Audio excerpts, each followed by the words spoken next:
Sheriff's Office.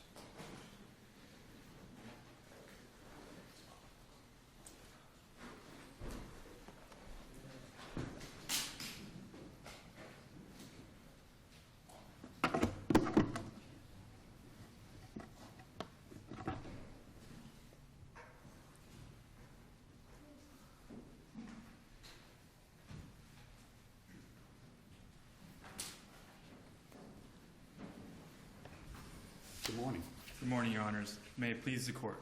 My name is Rafael Valdez, and I represent Ms. Callie Crum. With the Court's permission, I would like to reserve 5 minutes for rebuttal. Your Honors, this case is about a violation of the Public Records Act by the Hillsborough County Sheriff's Office. The Sheriff's Office violated the Act when it delegated Ms. Crum's public record request to Wackenhut, who in turn unlawfully conditioned the production of public records on a subpoena. Ultimately, the Sheriff's Office failed to cure the unlawful condition imposed by Wackenhut, the entity it designated under the statute to comply with the request, and on top of that, it never even bothered to respond to Ms. Crum, despite her numerous Well, the emails. request was for Wackenhut security officers that provide services to the detention center, of which there were none. So where's the violation? Well, Your Honor, there's 2 points in response to that. Number one is, if there were none, they were supposed to respond one way or another, which that never happened. They never responded. So she had no idea that whether there were security officers that did or didn't, because she just never heard back from the individuals that she contacted with at the HCSO.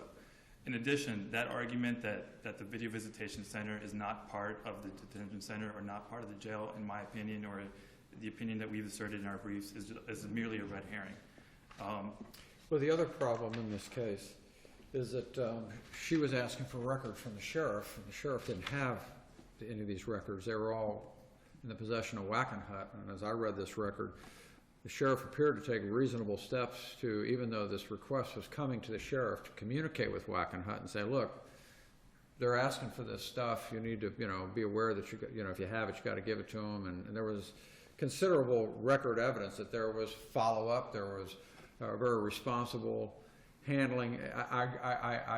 It appears it got off to a slow start, but it did then appear to have a very normal and appropriate effort by the sheriff to get Wackenhut to cooperate with the request. Your Honor, I would respectfully disagree with that. Help me with that. Was your client not put in touch with a Mr. Spooner, and then there was a lengthy email exchange about what is it that you want, and we don't have that, and the Wackenhut folks don't work here, and then ultimately the request actually changed at some point, it looked like, to the video detention center, and then it went from there. So go ahead. I hear your point. Again, I would respectfully disagree with that I'm point just reading the emails. as well, about the detention center being a separate facility, and I can get to that in a minute. As far as the documents go and the responsiveness of the Sheriff's Office, the first point to make is that the Sheriff's Office ultimately had possession of the documents. It produced them nearly 6 months after the initial request went out. So if it had them in its possession, why did it take this long for them to finally disclose? The second issue is... It had records pertaining to the video visitation center. Excuse me? The records that were given over pertain to the video visitation center. Correct. I understand. That's not what was asked for. Her initial email requested documents. Her initial email requested records reflecting Wackenhut's... I guess the point is I don't see anything from the emails to indicate that it looks like they're stonewalling in some way. They just simply, there were no Wackenhut folks that worked at the security office, and once it became clear what the request was, ultimately the records were given over, even though to this day I don't think there's been a request for those records. Ultimately, when the request was clarified by Wackenhut, he imposed a subpoena, which by law is a clear violation of the statute. There's no... Do you agree that you now have all the records that you were after? I do agree that we have the records. So what's left for us at this point? Is this about the attorney's fees, or what's left? Why are we here? We're not only here because of the attorney's fees, which I think is a secondary issue. We're here more because of public policy considerations, which ultimately, the fact that there was a violation, the fact that the records were produced does not moot the underlying violations. There's case law on this. I understand that. Once the appropriate request is made. But I guess what you're saying is you feel that asking for security detention center records should have it should have put the sheriff on notice that what you really wanted was video visitation records. Well, I think at that point, Ms. Crum was not aware of the fact that the Wackenhut security officers were only working in the video visitation center. She had made a previous request to the sheriff's office seeking the contract that the sheriff's office entered into with Wackenhut. And based on that contract that she received, the contract essentially says that Wackenhut security officers are rendering services to the HCSO at the detention center. It didn't say that contract did not say or did not specify that those personnel members are only rendering services to the video visitation center. It just essentially generally said that they're rendering services at the jail. Now, if you go to the jail, the burden on the person asking for the records, though, to have an understanding of what it is they're asking for. I mean, it almost is as though you want us to say it's okay for someone to make some kind of public records request that is not specific, misguided, and that the recipient of it should sort of say, gosh, I wonder what they really want. Let's try to think through what they might be looking for and engage them in this process of trying to guess what the person really wants or looking for. I don't think that's realistic, do you? I don't think it's realistic to have to make the person guess. But the one thing I want to say is that the law in the state of Florida is pretty clear that the purpose of the act is to provide individuals with liberal access to public records. No question about that. It's a good purpose, and that's exactly how it is, just like you said. And that being said, I think there's going to be instances like the one here where it's not exactly clear where the individuals are working. I don't think that her request was that general as it's made out to be. She requested Wackenhut security officers for a 1 year period of time. But these two different records, one of the detention center, one of the video visitation centers, they're not even located in the same facility, are they? Well, that's what I would like to address, because I know I've already gotten at least 2 or 3 questions about this, and I haven't been able to make my point yet. Unfortunately, probably my fault. No, Go ahead. Which is if you go to the website for the sheriff's office, it provides that the detention center is home to the video visitation center, and that all visitation for the 2 jails are handled at this facility. The website further provides that the video visitation center is located on the premises of the Falkenberg Road Jail, which is 520 North Falkenberg, Tampa, Florida 33169. So it seems essentially what they're arguing is that technically these are separate buildings. Well, aren't they? And I think that if they are separate buildings, they're still clearly is still part of the detention center. I mean, they characterize it as such on their own website. Those are their words, not mine. I think they're separate buildings on the same piece of land. Exactly. And your point is they're close enough, they should have figured it out? They should have figured it out. I think at that point we're putting form over substance. And actually the Supreme Court recently in a work group noted that records custodians must not place form over substance. And as long as the custodian can identify the record requested, the custodian must produce the record. But it's interesting. I'm looking at Ms. Crum's email of August 4, and August 4, 2011. She says, in responding to Mr. Spooner, I'm not sure who asked you to contact me. I believe what I requested was names about personnel that worked for the jail at HCSO. At this time, I don't have questions about video visitation. Well, that's the only thing they had. And she's saying by email, look, I don't care about video visitation. And Spooner's going, that's all we got. Correct. Spooner initially reached out to her and said, all we have is video visitation. Yeah, so I mean, I think her understanding at that point, it doesn't look like anybody's doing anything other than trying to get to the bottom of this. I agree that it looked like they were trying to get to the bottom of it. I'm not saying that they completely stonewalled her, but I think that at the point when they finally did get to the bottom of it, which is what they're supposed to do under the law, then they imposed an unreasonable condition, which, I can get into that as well, but essentially the Florida... In the essence here of bad faith, in order for you to get fees from the sheriff for what you've had to go through to get these records, which I assume is why you're here, don't you have to somehow have convinced the trial court that what the sheriff did was in bad faith and a deliberate effort to thwart your efforts, to get this information? I mean, at best, the way I read this, they might have fumbled a little bit on the front end, but once they sort of got what this was all about, they seem to be fairly earnestly trying to get it to you. Okay. I do think that clearly if there is bad faith, I think it's a very black and white issue at that point. Help me understand it. However, I also think that the statute and the case law as well, including case law from this court, has held that an unjustifiable delay in producing records also amounts to a violation of Section 11907. And at that point, if there's an unjustifiable delay, which I think the unjustifiable delay occurred because she essentially had to file her enforcement action to get the documents. If she had never filed suit, who knows whether these documents would ever have been produced, because ultimately the last thing she heard was, you need to provide a subpoena. Justifiable delay would mean you made a proper request. I should have been able to understand your request. I had the records you wanted, and I sat on it and stonewalled you. That's not our facts here. I mean, I think if you read some of the emails, for example, as soon as she sent the first email to Corporal Lindsay, he said, please remind me about this next week. She followed up next week as instructed. She never heard back from him after she followed up with him. Then, I think approximately 2 weeks later, she followed up. But in between that time, Corporal Lindsay emailed Major Michael Parati, and one of his emails said, I don't think we have to produce these records because it's a private contract. That, I don't know who informed him as to how public record requests work, but that's just not the way it is under the law. So I do think that clearly they were trying to work this situation out, but I at the same time, I would submit that I don't think that their intention was to let's get her what we have as soon as we can, or let's figure this out. It does seem like there was a bit of an unreasonable delay, and essentially it took her 2 times to resubmit the request. Finally, when it did, Major Michael Parati referred it to Mr. Spooner, who said he's the best person that's capable of helping her out. It was, his purpose the whole time was to have him, Mr. Spooner, figure out what she wanted. And once that was figured out, like at this point, they want to argue that now that request is somehow a different request. But I don't see it that way. Number one, I think, again, we're arguing form over substance. But number two, he was specifically delegating Wackenhut to clarify the request. So how can they claim ignorance to these emails? How can they claim now that this request was somehow different, or that, they weren't aware of it?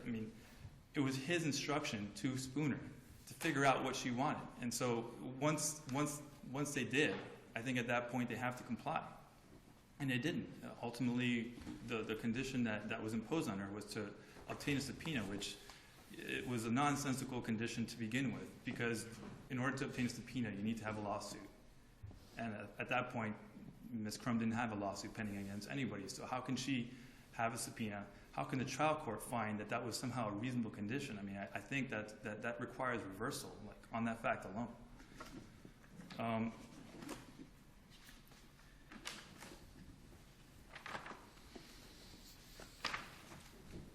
I promise you our questions of her will just be just as hard.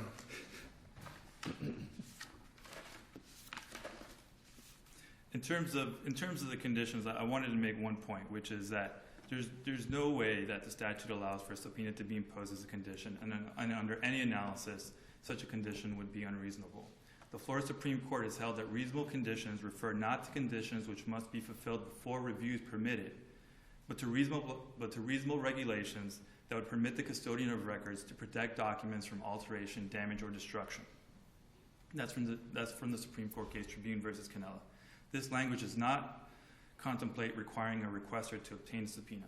As such, according to the Florida Supreme Court, the only justification for withholding a record... I don't think there's any issue there, really, is there? Clearly a subpoena was not required here. Clearly a subpoena was not required? Yeah, it was not. A public records request should have been sufficient alone. The fact that someone imposed a requirement that the subpoena had to be issued is clearly not within the contemplation of the law, is it? I agree. I can't imagine that the sheriff's going to stand up here and take a different position on that. No, her position is essentially that the sheriff's office is not liable for the fact that Wackenhut imposed this condition.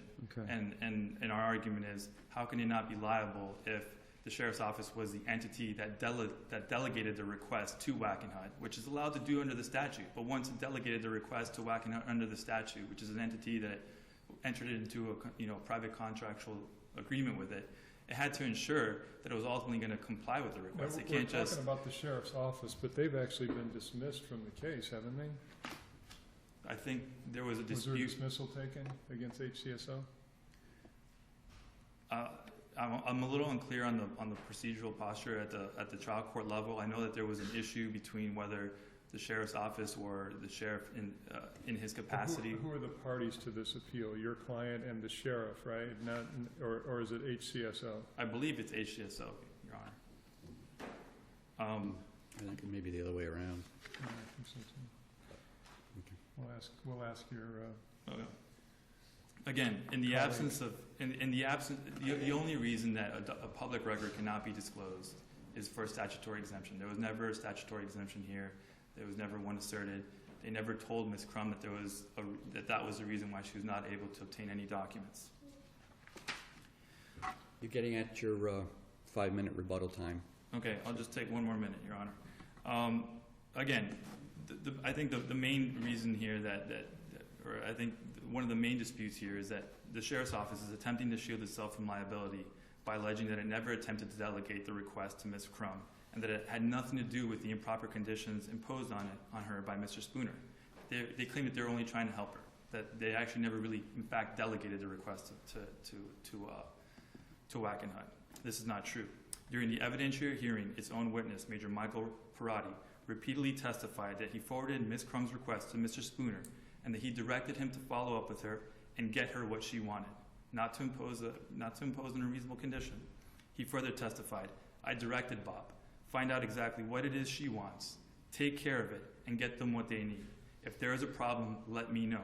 That was my directive to Bob." There's no way that they can claim that that was not a delegation. In addition, when asked by counsel if he believed that Mr. Spooner would get back to him, Mr. Perotti unequivocally said yes. However, Mr. Spooner never did, and more importantly, Mr. Perotti, who directed him, never followed up either to determine whether the request had actually been complied with. So at that point, my client was left with no choice but to file a lawsuit because she didn't hear back from the Sheriff's Office, who she submitted the request to 3 times, and the person who was designated to handle the request, which is Wackenhut, imposed a subpoena on her. That is a violation of the act, and that entitles her to fees. But more importantly, it requires reversal of the trial court's decision that there was no violation. Thank you, Your Honor. Thank you. You have about 4 minutes on rebuttal. Okay. Thank you. May it please the court. Good morning. My name is Thea Clark, and I represent the Hillsborough County Sheriff's Office. In response to the question, Judge, about the procedural posture of the case, that's part of the problems with the case, is that Ms. Crum never sued Wackenhut.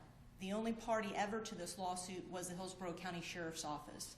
And that's part of the problem with the argument, because as you mentioned, Judge, there really are 2 sets of emails, and we are 2 separate parties. Wackenhut is a third-party entity for which the sheriff has no control over. Yeah, but you've got a contract with them, and you brought them in to do work that you would otherwise do as a public entity. And the public records law is real clear. The whole purpose of it is to give unfettered access to public information so that the press and the citizens can hold public servants, public agencies accountable to do the work of the people.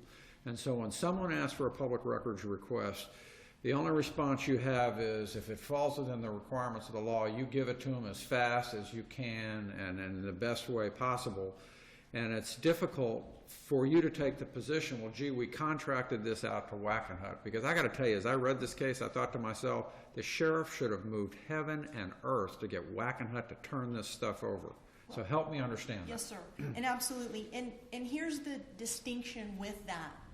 When you have a third-party entity, the Sheriff's Office never delegated its public records responsibilities to a third-party entity. We simply contracted Wackenhut to provide us some security guards at a video visitation center in the courthouse. The Supreme Court of Florida has made it very clear in Schwab and its progeny that if you are going to hold a third-party entity that contracts with a government entity accountable under the public records law, you have 9 factors that you have to prove, and maybe even more. But that's all evidence that you have to present to the trial judge against that entity. If you look at Schwab and its cases following it, the lawsuits are against a third-party entity, which would have been appropriate here. Well, I suppose, if I understand Judge Morris's question correctly, you have a non-delegable duty For records requests. So why should I waste my time suing Wackenhut? Absolutely, for records that we have.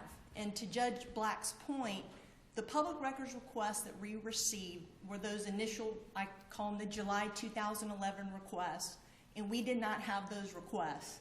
And poor Major Prodi, I always say him, the good deed never goes unpunished. Instead of just saying, hey, we don't have any, he tried to take the extra step. We didn't have records. Maybe Wackenhut would have something that she wanted. We knew they didn't have the same records that we didn't have because we don't have Wackenhut people in our detention But centers. you think when the legislature promulgated these statutes that it sort of contemplated that a public agency such as yourselves would play the shell and pea game? You didn't ask the right question, you didn't ask the right person. And do you really think they had that in mind, or do you think they had in mind that you better, if this is your operation, and we don't care how you run it, but if you want to take on subcontractors and delegate the stuff out, you're accountable to the public to be transparent and forthcoming. And we take that responsibility, Your Honor, very seriously. And as Judge Black mentioned, our interpretation, particularly based on the record that was before the trial court with Major Prodi, his interpretation as a detention major at the sheriff's office, I think is a reasonable one. This wasn't an attempt to try to let's minimize how I'm going to interpret this public records request. I think he clearly knew we didn't have what she wanted, and maybe she was confused. He wasn't confused, but maybe she was. A lot of time passed, though, between the first efforts to get this stuff and all the shenanigans that went on afterwards. It's just hard for me to imagine that someone in the sheriff's office wouldn't have seen this for what it was and says, we better get down there and have an in-face with Wackenhut. This is a public records request, and they're asking for stuff related to our operation, which we entrusted them with. They need to produce this stuff. Well, and I don't see that dramatic, dogmatic confrontation ever really occurred. It was sort of like, let's send an email here and let's sort of look like we're working that there, but we're really not going to kill ourselves to get this done. Well, and again, Your Honor, I think in reading Major Prodi's testimony, I think he did do that. We didn't just send a letter, hey, Ms. Crum, we don't have any records, sorry. He kind of went the extra step, which now has led us here. He went the extra step to actually call the person in charge of that contract at Wackenhut. He didn't have any obligation or duty to do that. We didn't have the records that she wanted with the initial email. He could have left it at that. He tried to take that extra step to get her to someone at Wackenhut who maybe could give her something that they had, because we didn't have what she was requesting. Now, ultimately, what we did have, and the reason why it was produced later after the lawsuit was filed, is because the sheriff's office never received those second set of emails, whereas Judge Black mentioned it really changes the public records request. Well, I read the August 4 email as basically Ms. Crum didn't know what she wanted. So I don't know how the sheriff was supposed to discern, you know what, maybe she's asking for, maybe she wants something she's not asking for. She didn't know what she wanted. Correct, and that was Major Prodi's reason for trying to go the extra step and trying to get her in touch with Wackenhut to see if maybe they had something that she needed. How does I mean, it play? would you go ahead. How does it play in? Maybe you have a communications problem. Maybe this took more time than it should have, but then at the end of the day, the person with whom you're subcontracting, who is your agent for public records purposes, basically says, go get a subpoena, lady. Well, here's the... There's a breakdown there. Yeah, but here's the problem. They're not our agent for public records purposes unless they meet the Schwab factors, and that's what was missing in our case. Okay, but you can't delegate your public records obligations to Wackenhut. And sir, we didn't. Okay, but I guess my focus is, at the end of the day, the private contractor solved the problem by telling this lady, go get a subpoena. And I disagree with that if they could have proved the Schwab factors as to Wackenhut. But that's nothing that the sheriff dictated. That's what Okay, Schwab... but you put yourself in a position where, under Schwab, you're going to have a third party who's going to make life miserable for you by giving this bad advice. And what's interesting about this case, this was back in 2011. The request dealt with records back in 2010, 2011. As of January of 2013, the legislature rectified this issue. We no longer will need Schwab because they made it very clear to these third-party contractors that government entities contract with that they're not going to do that anymore. You're going to have to provide it. So they legislated out Schwab. But certainly when this was going on 2 years prior, Schwab was the law of the day. I think had G4S or Wackenhut been in this case, they would have a good argument, because whether a subpoena would be required for their records. But if it's just so easy to delegate, why do you need Schwab? The Supreme Court said we're not going to make third-party entities just liable, that a government entity just automatically delegates. There had to be evidence before a trial judge of these 9 factors, maybe plus some. So I don't think there's a law, a statutory requirement at this time, back in 2011, that simply by him sending and trying to get help for this requester, that automatically meant we delegated our public duty responsibilities to a third party. If I understand your argument, you're of the opinion, the legal opinion, that had the initial response simply been, we do not have the information, that would have been a perfectly appropriate response. Yes. And that by attempting to accommodate the requester, the sheriff doesn't thereby subject themselves to liability. Is that your argument? That's the argument, yes. And also because there was clarification to her later from someone else, grantedly so, but there was some point clarification to her through her discussions with Mr. Spooner that there were no records because they have the exchange and I don't want video visitation, then she changes her mind. So she does become aware that the records don't exist, not at least the initial ones that she asked for.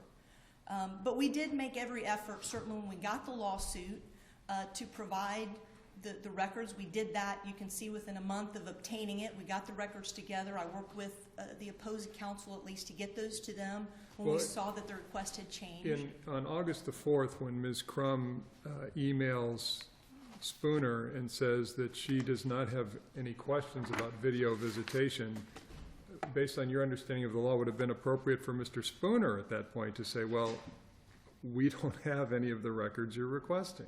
Sure. But yet it goes on. And Because I think, she's still not sure what she wants, and they're trying to get to the bottom of it. which I think goes to the good faith effort on everybody's part to try to find something, try to help her understand what she was looking for so that we could get it to her. Unfortunately, we're not copied on the email. You know, that would have resolved it. Had someone, whether it was Mr. Spooner or Ms. Crum, copied Major Perotti on the email exchange they were having, he asked G4S, get back with us, we'll help you.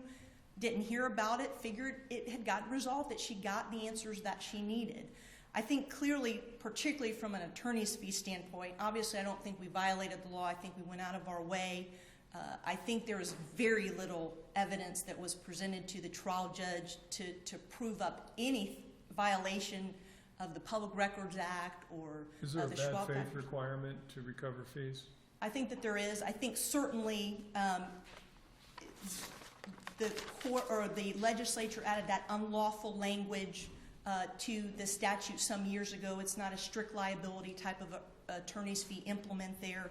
So absolutely, I think it would have to be some delay. You see in those cases where you had the records but you didn't do it, or you interpreted an exemption very badly.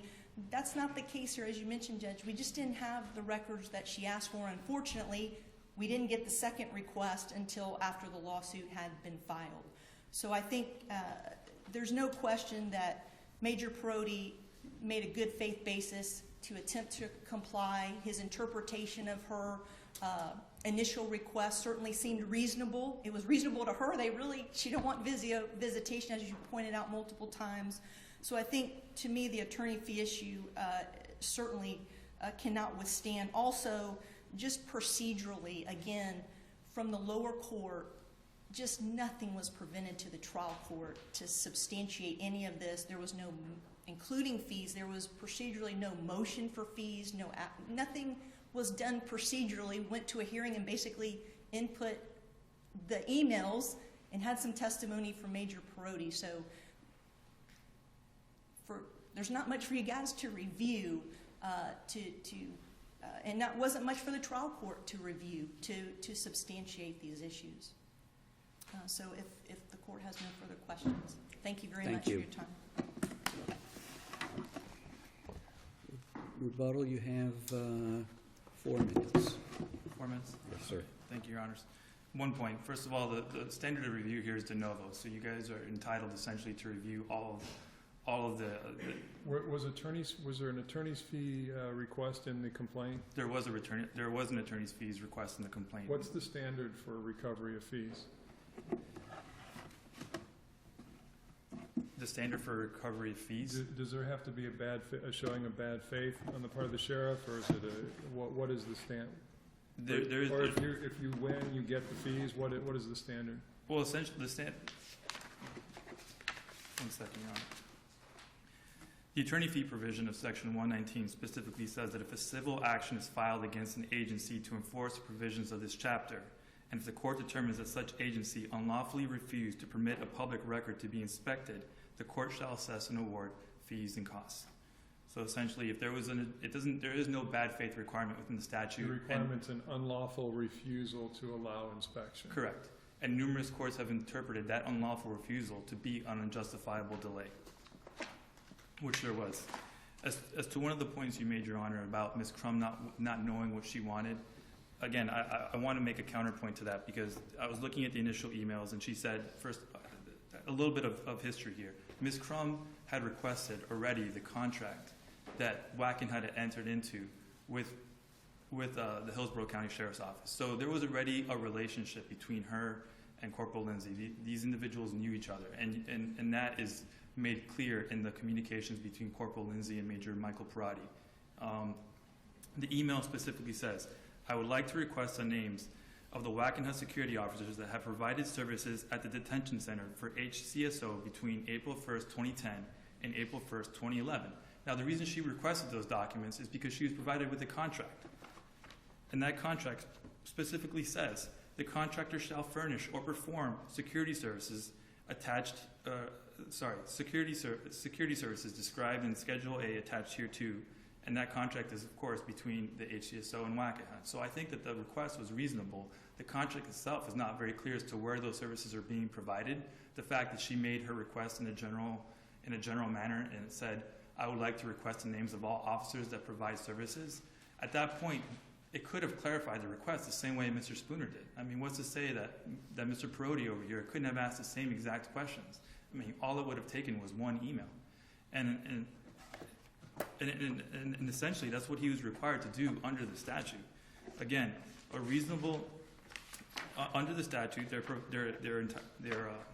obligated to make a good faith basis, or sorry, they're required to make a good faith response to Ms. Crum. And I just want to say one more point about what that means. A good faith response includes making reasonable efforts to determine whether such records exist, and if so, the location at which the records can be accessed. Here, obviously, Mr. Parodi, Mr. Lindsay, or Corporal Lindsay never made that clarification. Mr. Spooner did. I think that the evidence is very clear that there was a delegation. Mr. Parodi testified numerous times that he directed him. In my opinion, directing means delegating. And ultimately, Mr. Parodi never went back to the person that he directed to follow up and see whether it was complied with or not. And my client, Ms. Crum, was left with no choice. She emailed the sheriff's office multiple times. She received no response. And the only person that did correspond with her imposed an unreasonable condition by requiring her to obtain a subpoena. Thank you, sir. Thank you.